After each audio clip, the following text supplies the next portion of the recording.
In the beginning, they were not legends. They were just young men in post-war Britain, restless and obsessed, searching through stacks of imported American records for a sound that felt more alive than the grey world around them. Before the stadiums, before the scandals, before the title of the greatest rock and roll band in the world, there was simply a shared hunger for blues, for rhythm, for something raw and dangerous. That hunger would become the Rolling Stones. The story begins in London in the early 1960s, but its roots stretch back to two boys who had known each other as children in Dartford, Kent. Mick Jagger and Keith Richards had gone to the same school, then drifted apart. Their lives might have continued separately, if not for one chance meeting in 1961 at a train station. Mick was carrying records by Chuck Berry and Muddy Waters. Keith noticed immediately. In that instant, everything changed. What reconnected them was not nostalgia, but taste, a secret language. American blues and rock and roll had found two devoted believers. At the time, Britain's young musicians were digging through imported sounds from the United States, discovering artists who were often more celebrated in England than they were at home. Muddy Waters, Howlin' Wolf, Elmore James, Chuck Berry. These were not just influences to Mick and Keith. They were revelations.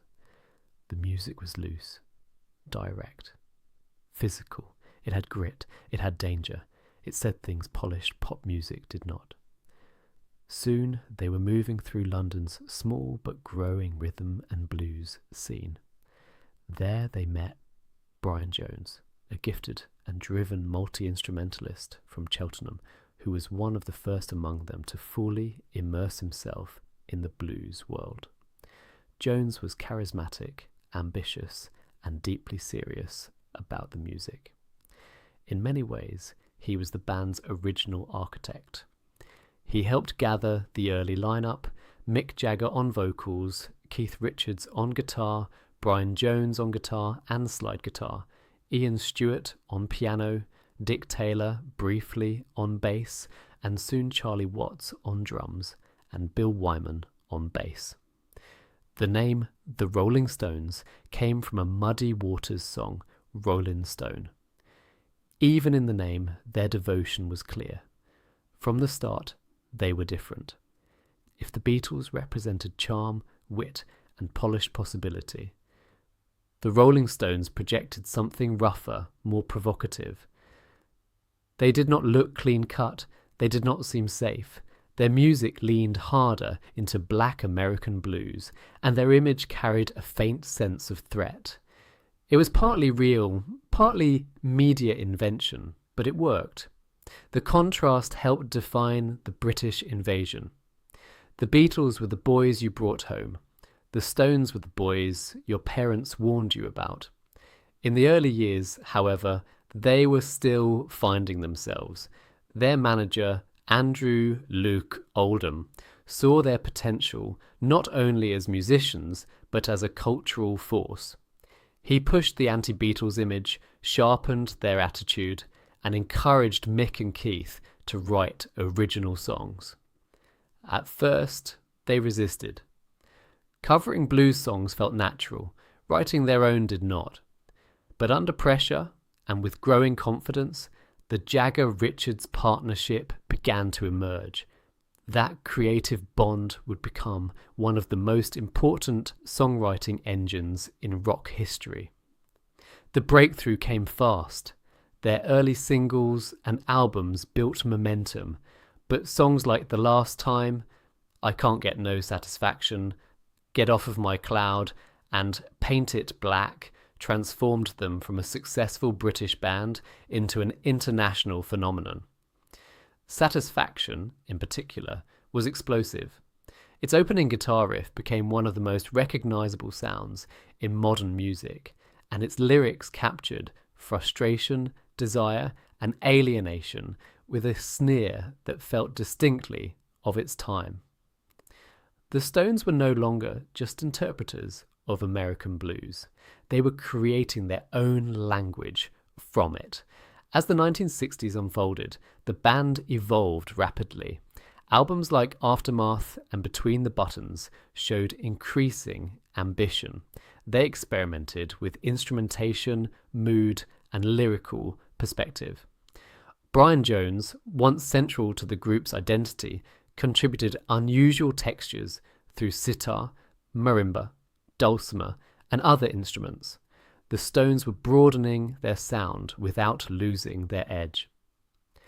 Then came the psychedelic detour of their Satanic Majesty's Request, a record shaped by the era's surrealism and excess. It was an ambitious but divisive moment, proof that even the Stones could be pulled by the currents of the decade. But if the psychedelic era was a drift, the next phase was a correction and a masterpiece. With Beggar's Banquet in 1968, the Rolling Stones returned to something earthier, darker, and more confident. This was the beginning of what many consider their greatest run. Sympathy for the Devil was bold, theatrical, and unsettling, with Mick Jagger taking on the voice of history's seducer. Street Fighting Man captured the turbulence of a world in protest. The Stones were no longer simply rebellious young stars. They were chroniclers of chaos, desire, violence, and modern disillusionment. Yet behind the music, tensions were deepening. Brian Jones, whose vision had helped form the band, was becoming increasingly isolated. His drug use, legal problems, and deteriorating relationships made him unreliable in the studio and on stage. As Mick and Keith became the unquestioned creative centre, Jones seemed pushed toward the margins of the very group he had helped create. It was one of the first great tragedies of the Stones story. The founder becoming a ghost in his own band. In 1969, Brian Jones was asked to leave. Less than a month later, he was dead, found at the bottom of his swimming pool at age 27.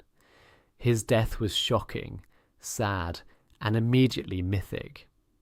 It fixed him forever in the dark romantic tradition of doomed rock stars. But behind the mythology was something more painful. A brilliant, troubled musician who had been there at the start and who did not survive the machine that fame became. The band moved forward quickly, perhaps because it had to. Mick Taylor, a young guitarist of remarkable fluidity and grace, joined just as the Stones entered a towering new chapter. Let It Bleed arrived in 1969, full of apocalypse, longing, and menace. Gimme Shelter sounded like the end of the 1960s itself. War, fear, and fire compressed into music. You Can't Always Get What You Want felt both grand and weary, a hymn for the loss of innocence. Then came Altamont. In December 1969, the Rolling Stones headlined a free concert at Altamont Speedway in California, meant by some to be a West Coast answer to Woodstock. Instead, it became one of the darkest events in rock history. Violence broke out throughout the day. During the Stones' set, a young man named Meredith Hunter was killed near the stage. The images were horrifying. Altamont became a symbol of the death of the 1960s dream, and because the Stones were at the centre of it, the event followed them like a shadow. Whether fairly or not, they became linked to the collapse of an era's idealism, and yet the music only grew stronger. In the early 1970s, the Rolling Stones entered what many call their imperial phase. Sticky Fingers in 1971 was decadent, bluesy, sexual, and wounded. It contained Brown Sugar, Wild Horses, Can't You Hear Me Knocking, and Moonlight Mile, songs that showed both swagger and vulnerability. It also marked another turning point. The band had formed its own label and was becoming more self-directed, more aware of its own power as an institution. Then in 1972 came Exile on Maine, recorded largely in the south of France, while the band lived as tax exiles. The album emerged from a haze of heat, heroin, loose schedules, and creative chaos. It was messy in the making and monumental in the result. Exile sounded like America filtered through a dream of gospel, blues, country, soul, and rock and roll. It was dirty, dense, and alive. Over time, it came to be seen as one of the greatest albums ever made. If the Stones had once chased the music they loved, now they seemed to embody all of it at once. But the Stones' history has always been shaped by instability as much as triumph. Mick Taylor, despite his immense contributions, left the band in 1974, frustrated and disillusioned. He was replaced by Ronnie Wood, whose loose, instinctive style fit the band's chemistry. Wood brought a new energy and became a durable part of the Stones' identity. Still, by the mid-1970s and into the 1980s, the band faced a new challenge: survival. Not just commercial survival, but emotional and creative survival. Fame had made them global icons, but it had also intensified every fracture. Mick Jagger and Keith Richards, the band's twin engines, often clashed over music, control, and direction. Jagger was increasingly interested in reinvention, in keeping the band current. Richards was more committed to the core spirit of the Stones, suspicious of trends and polish. Their conflict was personal, artistic, and sometimes bitter. For periods in the 1980s, it seemed possible the band might simply end, not with a dramatic explosion, but through exhaustion and distance. And yet they endured. Albums like Some Girls in 1978 proved they could still respond sharply to changing times, incorporating punk's urgency and disco's pulse without losing themselves. Miss You became a hit that showed the Stones could adapt and still sound unmistakably like the Stones. Even when critical opinion wavered in the 1980s, the band remained enormous. By the end of the decade, they had done something almost no rock band had done before. They had outlasted their own generation. Then came another reinvention. The late 1980s and 1990s, the Rolling Stones became not just a band, but a touring empire. Steel Wheels and the massive tours that followed re-established them as a live force on a scale almost beyond comparison. Their concerts became global events, mixing nostalgia, endurance, spectacle, and genuine electricity. For many younger fans, the Stones were no longer simply the dangerous rebels of the 1960s. They were living history, still moving, still louder than expected, still refusing to disappear. What made them endure was not perfection. It was the opposite. The Rolling Stones survived because they were always a little unstable, a little frayed, a little dangerous. Their music carried human flaws: lust, arrogance, loneliness, boredom, greed, tenderness, menace, and that made it feel true.